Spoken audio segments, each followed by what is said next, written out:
ഇങ്ങോട്ട് സ്റ്റെപ്പും കാര്യങ്ങളൊക്കെ ഉണ്ട്. എവിടെ പോകാനാണ് ആവോ.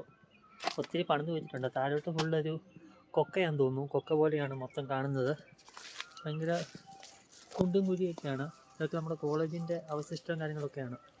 നൂറ്റാണ്ടുകളോളം പഴക്കമുള്ള കോളേജും കാര്യങ്ങളുമാണ്. ഇവിടെ പണ്ട് ബോർഡും കാര്യങ്ങളൊക്കെ ഉണ്ടായിരുന്നു. അതൊക്കെ ഇപ്പോഴും ഉണ്ടോ എന്ന് അറിയത്തില്ല.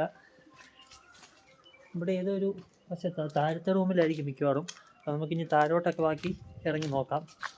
പിന്നെ ബാക്കി നമ്മൾ താഴോട്ട് പോകാം എങ്ങനെ അവസ്ഥ എന്ന്. ഇവിടെ ഒരു ഭയങ്കര ഒരു ഹൊറർ സെറ്റപ്പ്, ഒരു ഹൊറർ സെറ്റപ്പിലുള്ളൊരു സിനിമയും കാര്യങ്ങളൊക്കെ എടുത്തിട്ടുണ്ടെങ്കിൽ ഭയങ്കരമായിട്ടും ഒരു സെറ്റായിട്ടുള്ള കാര്യമാണ്. ഇതാണ് നമ്മുടെ അടുത്ത ക്ലാസ് റൂമും കാര്യങ്ങളും വരുന്നത്.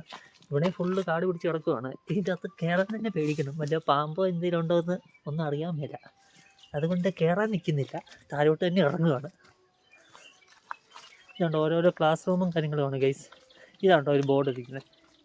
ഇതാണ് പണ്ടത്തെ കാലത്തെ ആൾക്കാർ ഉപയോഗിച്ചിരുന്ന ബോർഡും കാര്യങ്ങളുമൊക്കെ. ഏതാണ്ട് എഴുതിയൊക്കെ വെച്ചിട്ടുണ്ട്. നല്ല അടിപൊളി വ്യൂവും കാര്യങ്ങളും ഉണ്ട് കേട്ടോ ഇവിടെ. പക്ഷെ ഇവിടെ സന്ധ്യ സമയത്ത് വരുന്നതാണ് കേട്ടോ ഏറ്റവും സത്യം പറഞ്ഞാൽ നൈസായിട്ടുള്ളത്. ഒരു ഹൊറർ സെറ്റപ്പ് ഉണ്ടെന്ന് പറയുന്നത് ശരി തന്നെയാണ്. പക്ഷേ ഒരു വ്യൂവും കാര്യങ്ങളൊക്കെ കിട്ടണമെങ്കിൽ ഈ ഇരുട്ടുമ്പോൾ തന്നെ വരണം. എന്നാലും നല്ല അടിപൊളി വ്യൂവും കാര്യങ്ങളും നമുക്ക് കിട്ടുള്ളൂ. ഇതുണ്ടോ ക്ലാസ് റൂമും കാര്യങ്ങളും വരുന്നത്.